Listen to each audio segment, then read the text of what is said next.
നമസ്കാരം. മലയാളി വാർത്തയിലേക്ക് സ്വാഗതം. കഴിഞ്ഞ ദിവസം വോട്ടെടുപ്പ് ദിവസമായിരുന്നു. ചിലയിടങ്ങളിൽ ചില അനിഷ്ട സംഭവങ്ങളുണ്ടായി. ഒരു പെൺകുട്ടിക്ക് പോരാട്ടം നടത്തേണ്ടി വന്നു തൻ്റെ സമ്മതിദാനാവകാശം രേഖപ്പെടുത്താൻ. കഴിഞ്ഞ ദിവസം തൃശ്ശൂരിലാണ് നാടകീയ സംഭവ വികാസങ്ങൾ അരങ്ങേറിയത്. നമുക്കെല്ലാവർക്കും അറിയാവുന്നതുപോലെ ചൂണ്ടുവിരലിലാണ് നമ്മുടെ ഈ ഒരു വോട്ട് ചെയ്യുമ്പോൾ മഷി രേഖപ്പെടുത്തുന്നത്. ആ ചൂണ്ടുവിരലിൽ എന്തെങ്കിലും അപകടം അല്ലെങ്കിൽ എന്തെങ്കിലും മുറിവുണ്ടായാൽ അത് വച്ച് കെട്ടിയ അവസ്ഥയിലാണെങ്കിൽ എന്ത് ചെയ്യും?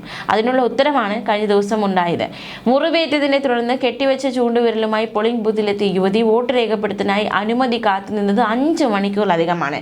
കയ്യിലെ കെട്ടഴിക്കാതെ വോട്ട് ചെയ്യാൻ അനുവദിക്കില്ലെന്ന് പ്രിസൈഡിംഗ് ഓഫീസർ അറിയിച്ചതോടെ ഉച്ചയ്ക്ക് 1 ബൂത്തിലെത്തിയ യുവതി പ്രതിഷേധത്തിനൊടുവിൽ വോട്ട് രേഖപ്പെടുത്തിയത് വൈകിട്ട് 6 മണിക്ക്. അത്രയും മണിക്കൂർ ആ യുവതി അവിടെ കാത്തിരിക്കേണ്ടി വന്നു. പ്രിസൈഡിംഗ് ഓഫീസർക്കെതിരെ വലിയ രീതിയിലുള്ള ഒരു പ്രതിഷേധമൊക്കെ ഉയർന്ന സാഹചര്യം. തൃശ്ശൂർ മണ്ഡലത്തിൽ കുറുക്കഞ്ചേരി സ്വാമി ബോധാനന്ദ സ്കൂളിലെ ബൂത്തിലാണ് സംഭവം. തൃശ്ശൂർ കുറുക്കഞ്ചേരി സ്വദേശിയായ അക്ഷയ് എന്ന യുവതിക്കാണ് വോട്ട് നിഷേധിച്ചത്. കഴിഞ്ഞ 6-ന് മിക്സിയിൽ കൈപെട്ടതിനെ തുടർന്ന് അക്ഷയുടെ ഇടത് കൈയിലെ ചൂണ്ടുവിരലിന് ഗുരുതരമായി പരിക്കേറ്റിരുന്നു. ആശുപത്രിയിൽ കാണിച്ച് സ്റ്റിച്ച് ഇട്ട് വിരൽ കെട്ടിവെച്ചു. വോട്ട് രേഖപ്പെടുത്താനായി ബൂത്തിലെത്തിയപ്പോൾ വിരൽ കെട്ടിവെച്ചിരിക്കുന്നതിനാൽ മഷി പുരട്ടാൻ കഴിയില്ലെന്ന് പ്രിസൈഡിംഗ് ഓഫീസർ അറിയിച്ചു. അവർ വീട്ടിൽ പോയി മെഡിക്കൽ റിപ്പോർട്ട് സഹിതം വീണ്ടും എത്തിയെങ്കിലും വോട്ട് ചെയ്യാൻ അനുവദിച്ചില്ല. കൈക്കുഞ്ഞുമായാണ് ബൂത്തിലെത്തിയത്. LDF സ്ഥാനാർത്ഥി VS സുനിൽകുമാർ ഉൾപ്പെടെയുള്ളവർ സ്ഥലത്തെത്തിയിരുന്നു. ഒരു വിരലിന് പരിക്കുണ്ടെങ്കിൽ മറ്റു വിരലുകളിൽ മഷി പുരട്ടി വോട്ട് ചെയ്യാൻ അനുവദിക്കണമെന്ന ആവശ്യം ഉയർന്നെങ്കിലും പോളിംഗ് ഓഫീസർ തയ്യാറായില്ല. ജില്ലാ കളക്ടർ അടക്കം യുവതിക്ക് വോട്ട് ചെയ്യാൻ അവസരം നൽകണമെന്ന് ആവശ്യപ്പെട്ടെങ്കിലും പോളിംഗ് ഓഫീസർ നിലപാടിൽ ഉറച്ചു നിന്നു. യുവതിയുടെ വിരലിൽ 15 സ്റ്റിച്ചുകളാണ് ഉണ്ടായിരുന്നത്. ഒടുവിൽ പ്രതിഷേധം അതിരൂക്ഷമായതോടെ യുവതിയിൽ നിന്ന് സത്യവാങ്മൂലം എഴുതി വാങ്ങിയതിനു ശേഷമാണ് വോട്ട് ചെയ്യാൻ അനുവദിച്ചത്. 1 മണിക്ക് ബൂത്തിലെത്തിയ അക്ഷയ 6 മണിക്ക് വോട്ട് ചെയ്താണ് മടങ്ങിയത്. ഇതിനിടെ യുവതി വോട്ട് ചെയ്ത ദൃശ്യങ്ങൾ പകർത്തിയ മാധ്യമപ്രവർത്തകരും പോലീസും തമ്മിൽ നേരിയ സംഘർഷവും ഉണ്ടായി.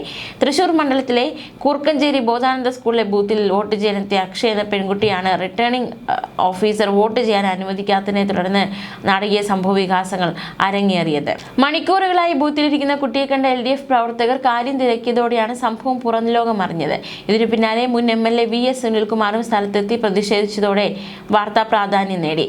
ആശയക്കുഴപ്പവും സജീവമായിരുന്നു. കൈക്ക് പരിക്ക് പറ്റിയാൽ എന്ത് ചെയ്യണമെന്നതിൽ കൃത്യമായ പ്രോട്ടോകോൾ ഉണ്ടെന്നിരിക്കെയാണ് റിട്ടേണിംഗ് ഓഫീസറുടെ ഈ നടപടി. റിട്ടേണിംഗ് ഓഫീസറും ജില്ലാ കളക്ടറും വിളിച്ചിട്ടും പ്രിസൈഡിംഗ് ഓഫീസർ വഴങ്ങിയില്ല. നാടകീയ രംഗങ്ങൾ പിന്നെയും തുടർന്നു.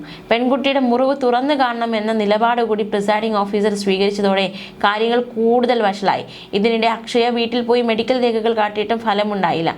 ഒടുവിൽ ഗത്യന്തരമില്ലാതെ DMO ഡോക്ടറെ ബൂത്തിലേക്ക് അയച്ചു. ADM സ്ഥലത്തെത്തിയെങ്കിലും ഫലമുണ്ടായില്ല.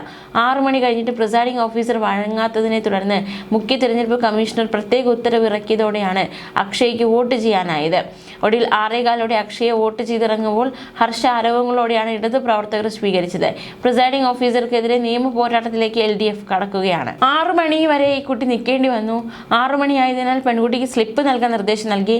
സമയം കഴിഞ്ഞിട്ട് പ്രിസൈഡിംഗ് ഓഫീസർ വഴങ്ങാത്തതിനെ തുടർന്ന് മുഖ്യ തെരഞ്ഞെടുപ്പ് കമ്മീഷണർ പ്രത്യേക ഉത്തരവ് ഇറക്കി. അങ്ങനെയാണ് അതിനുശേഷം മാത്രമാണ് അവർ വഴങ്ങിയതെന്നതും ഏറ്റവും ശ്രദ്ധേയമാണ്. എന്തായാലും റിട്ടേണിംഗ് ഓഫീസർ ജില്ലാ കളക്ടർക്ക് അന്വേഷണ റിപ്പോർട്ട് സമർപ്പിക്കും. അതിനുശേഷം ആ വിഷയത്തിൽ എന്ത് നടപടി ഉണ്ടാകുക എന്ന് വ്യക്തമാക്കുക. എന്തായാലും സംസ്ഥാനത്ത് കഴിഞ്ഞ ദിവസം വോട്ടിംഗ് സമാധാനപരമായി പൂർത്തിയായിരിക്കുകയാണ്. മാത്രമല്ല പോളിംഗും ഉയർന്നിട്ടുണ്ട്. വിശദാംശങ്ങൾ കൂടി നോക്കാം. രാഷ്ട്രീയ പാർട്ടികൾ 4 ആഴ്ചയോളം നാടിളക്കി നടത്തിയ പ്രചാരണം അതിനൊടുവിലാണ് കഴിഞ്ഞ ദിവസം വിധിയെഴുത്തുണ്ടായത്. വലിയ രീതിയിലുള്ള പോളിംഗ് ഉണ്ടായി. നിയമസഭാ തെരഞ്ഞെടുപ്പിൻ്റെ വോട്ടെടുപ്പ് കഴിഞ്ഞതോടെ ഇനി വിധി എന്താണ്, ആർക്കൊപ്പമാണ് കേരളം എന്നറിയാനുള്ള കാത്തിരിപ്പ്. മെയ് 4-ന് വോട്ടെണ്ണൽ. പോളിംഗ് ശതമാനം വർദ്ധിച്ചത് മുന്നണികളുടെ ചങ്കിടിപ്പേറ്റുന്നുണ്ട്. ഏറ്റവും ഒടുവിലത്തെ കണക്കുകൾ പ്രകാരം 78.27% സംസ്ഥാനത്തെ പോളിംഗ്. കോഴിക്കോടും പാലക്കാടുമാണ് ഏറ്റവും കൂടുതൽ പോളിംഗ് രേഖപ്പെടുത്തിയത്. പത്തനംതിട്ടയിൽ ഏറ്റവും കുറവ് പോളിംഗ്. 1987-ന് ശേഷമുള്ള ഉയർന്ന പോളിംഗ് ശതമാനമാണ് ഇത്തവണത്തേത്. LDF ഭരണ തുടർച്ച പ്രതീക്ഷിക്കുമ്പോൾ 80 സീറ്റിലധികം ഉറപ്പാണെന്നാണ് UDF ക്യാമ്പ് വ്യക്തമാക്കുന്നത്. ഭരണവിരുദ്ധ തരംഗമാണ് വോട്ടെടുപ്പിൽ പ്രതിഫലിച്ചതെങ്കിൽ 100-ലധികം സീറ്റുകൾ നേടുമെന്ന് UDF. തെക്കൻ കേരളത്തിലെ മണ്ഡലങ്ങളിൽ വലിയ മുന്നേറ്റം ഉണ്ടാകുമെന്ന പ്രതീക്ഷയിലും UDF ആയിരിക്കുകയാണ്. പക്ഷേ കഴിഞ്ഞ തവണത്തെ നേട്ടം ഇത്തവണയും ആവർത്തിക്കുമെന്ന് LDF.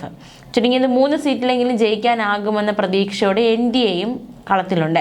കടുത്ത മത്സരം നടന്ന മലബാറിലെ പല മണ്ഡലങ്ങളിലും ഇക്കുറി കനത്ത പോളിംഗ് ആണ് നടന്നത്. വടക്കുള്ള പല ജില്ലകളിലെയും പോളിംഗ് സംസ്ഥാന ശരാശരിക്ക് മുകളിൽ. SIRന് ശേഷമുള്ള ആദ്യ ബല പരീക്ഷണം മലബാറിൽ ആരെ തുണയ്ക്കുമെന്ന ആകാംക്ഷയിലും കണക്കുകൂട്ടലുമാണ് മുന്നണികൾ. ജില്ല തിരിച്ചുള്ള പോളിംഗ് ശതമാനം നോക്കാം. കോഴിക്കോട് 81%, പാലക്കാട് 80%, എറണാകുളം 79%, മലപ്പുറം 79%, കാസർഗോഡ് 79%, വയനാട് 78%, കണ്ണൂർ 78%, ആലപ്പുഴ 77%, ഇടുക്കി 77%, തൃശ്ശൂർ 77%, തിരുവനന്തപുരത്ത് 77%, കൊല്ലം 76%, കോട്ടയത്ത് 74%, പത്തനംതിട്ടയിൽ 70%. ഇങ്ങനെയാണ് പോളിംഗ്. അസ്വാഭാവിക സംഭവ വികാസങ്ങൾ കഴിഞ്ഞ ദിവസം അരങ്ങേറി. പലയിടത്തും കള്ളവോട്ട് ആരോപണം, മെഷീൻ തകരാറിലാകുന്നു, ചിലയിടത്ത് സംഘർഷം. അതായത് കള്ളവോട്ട് ആരോപണങ്ങൾ പലയിടത്തും ഉയർന്നു. ഇതിനെ തുടർന്ന് ചിലയിടങ്ങളിൽ സംഘർഷമുണ്ടായി. നാദാപുരം മണ്ഡലത്തിലെ വാണിമേൽ MUP സ്കൂളിൽ മറ്റൊരാളുടെ വോട്ടർ ഐഡിയുമായി എത്തിയ പ്രായപൂർത്തിയാകാത്ത ആൺകുട്ടിയെ കള്ളവോട്ട് ആരോപിച്ച് പിടികൂടി.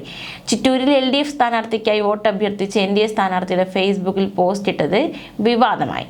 പോസ്റ്റ് പിന്നാലെ പിൻവലിച്ചു. തന്റെ അറിവോടെയല്ല പോസ്റ്റ് എന്നാണ് NDA സ്ഥാനാർത്ഥിയുടെ വാദം.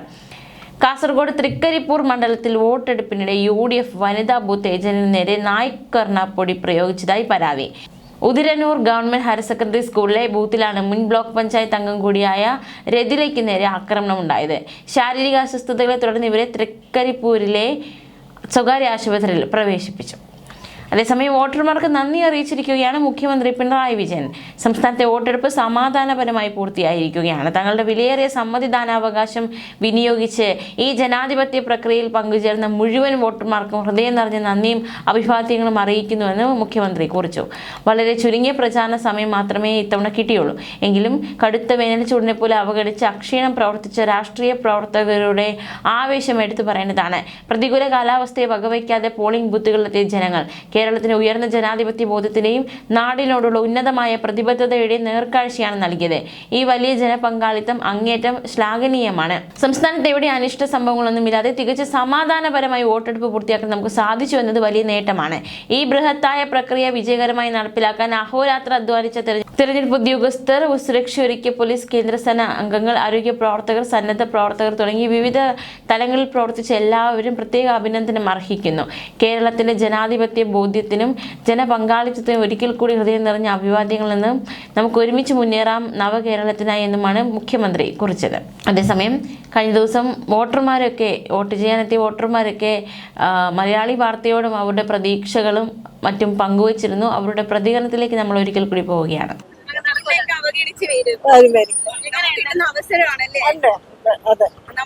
നമ്മളാര് ഭരിക്കണമെന്ന് തിരഞ്ഞെടുക്കാനുള്ള നമ്മുടെ ഒരു അവസരം, അത് പാഴാക്കാതിരിക്കണം. നമ്മുടെ നേമത്തെ തിരഞ്ഞെടുപ്പ് പ്രചാരണമൊക്കെ എങ്ങനെ ഉണ്ടായിരുന്നു? നല്ലതായിരുന്നു. സാധാരണഗതിയിലുള്ള നല്ല പ്രകടനമായിരുന്നു. ഒരു ഭരണമാറ്റം ഉണ്ടാവും ഇത്തവണ? ഉണ്ടാവുമെന്ന് പ്രതീക്ഷിക്കാൻ പറ്റൂല, ഒന്നും പറയാൻ പറ്റൂല. അടുത്ത മത്സരം എല്ലാ തവണയും വോട്ട് ചെയ്യാറുണ്ടോ? എല്ലാ തവണ അത് മിസ് ചെയ്യാറേ ഇല്ല. ഇല്ല ഇല്ല.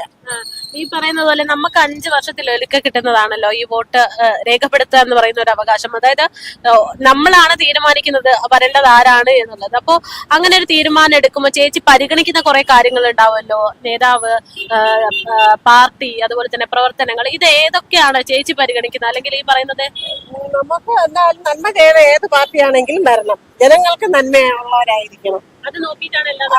എങ്ങനെയുണ്ട് ഇത്തവണത്തെ വോട്ട്? എങ്ങനെയുണ്ട് ഇലക്ഷൻ? തിരക്കുണ്ടോ ഇവിടെ?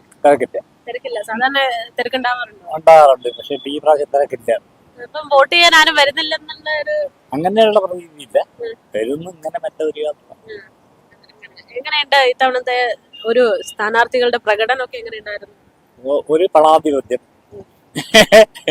രണ്ടാമത് ഗുണ്ടായിസം, മൂന്നാമത് ഒരു പാവം ചെറുക്കൻ. മൂന്ന് തലത്തിലാണ്. അതെ. അപ്പൊ എന്താണ് അങ്കിളിന്റെ ഒരു പ്രതീക്ഷ? എന്താണ് ഇവിടെ ഒരു മാറ്റം ഉണ്ടാവോ അതോ ഭരണ തുടർച്ചയാണോ? ഭരണ തുടർച്ച ഒന്നും ഉണ്ടാകാൻ സാധ്യതയില്ല. അടുത്തോ ജനം മടുത്തു. ഭരണ തുടർച്ച വേണമെന്ന് നിങ്ങൾ പറയും.